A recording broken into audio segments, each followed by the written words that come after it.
తెలంగాణ ప్రజలకు నమస్కారం. ఈరోజు మనం పోతేపల్లి గ్రామం బెజ్జూరు మండలంలో ఉన్నాము. తెలంగాణకు చివరి మండలం ఇది. దాని తర్వాత ప్రాణహిత నది, ప్రాణహిత నది తర్వాత మరి అహిరి జిల్లా మహారాష్ట్ర వస్తుంది. నా చుట్టుపక్కల ఉన్న వీళ్ళందరూ కూడా ఒకప్పుడు చాలా ఆనందంగా బతుకుతున్న రైతులు. ఒక్కొక్కరికి కనీసం అంటే 4 ఎకరాలు, 5 ఎకరాలు, 6 ఎకరాలు, 8 ఎకరాలు కూడా ఉన్నది. ఉదాహరణకు నా పక్కన ఉన్న వీరు గారికి 8 ఎకరాల పొలం ఉండే, మంచిగా సంవత్సరానికి 1 పంటనో 2 పంటలు వేసుకొని బతికేవాడు వీరు.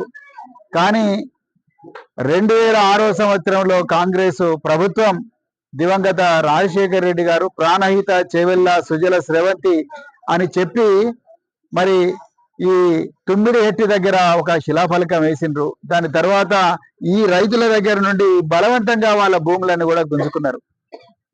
ఈ ప్రాంతంలో దాదాపుగా 4000 నుంచి 5000 ఎకరాల భూమి గుంజుకున్నారు. ఇక్కడ విచిత్రమైన విషయం ఏందయ్యా అంటే వీళ్ళకు ఒక్క పైసా కూడా నష్టపరిహారం ఇవ్వలే. ఇచ్చిందా బాబు?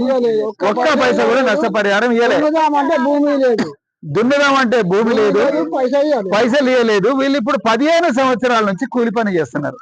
అయ్యా రేవంత్ రెడ్డి గారు, మీరు సోనియమ్మ మా దేవత అన్నారు, సోనియమ్మ గారు మా అమ్మగారు అన్నారు.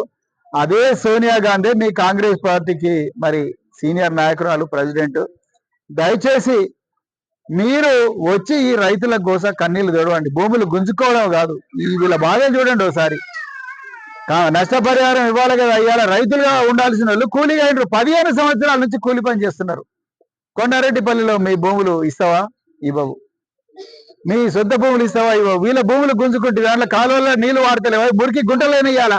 ఆ ప్రాణహిత చేవెళ్ళ కాలువలు మురికి గుంటలేనాయి. మరి దానికి నష్టపరిహారం ఇవ్వాలి కదా. తీసుకున్నావు.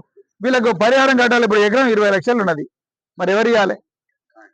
తెలంగాణ ప్రభుత్వాన్ని డిమాండ్ చేస్తున్నా, దయచేసి ఈ పేద రైతుల గోస అర్థం చేసుకోండి. రైతులుగా బతికిన వాళ్ళు ఇలా కూలీలుగా బతుకుతా ఉన్నారు.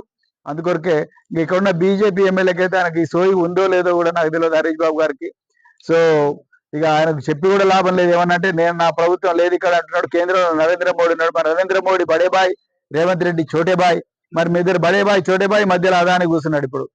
సో మీరు ముగ్గురు కలిసి ఏమైనా చేయాలని అడగాలి కదా హరీష్ బాబు. ఆయన అడగడానికి నోరు కూడా వస్తలేదు, దానికి భయం. సో ఈ పరిస్థితుల్లో మరి ఈ వీరు లాంటి రైతులు ఎంతమంది ఉంటారు? వీరు రైతులు ఈ గ్రామంలోనే 10 మంది ఉన్నారంటే చాలా గ్రామాల్లో కూడా భూమి పోయిన రైతులు ఉన్నారు.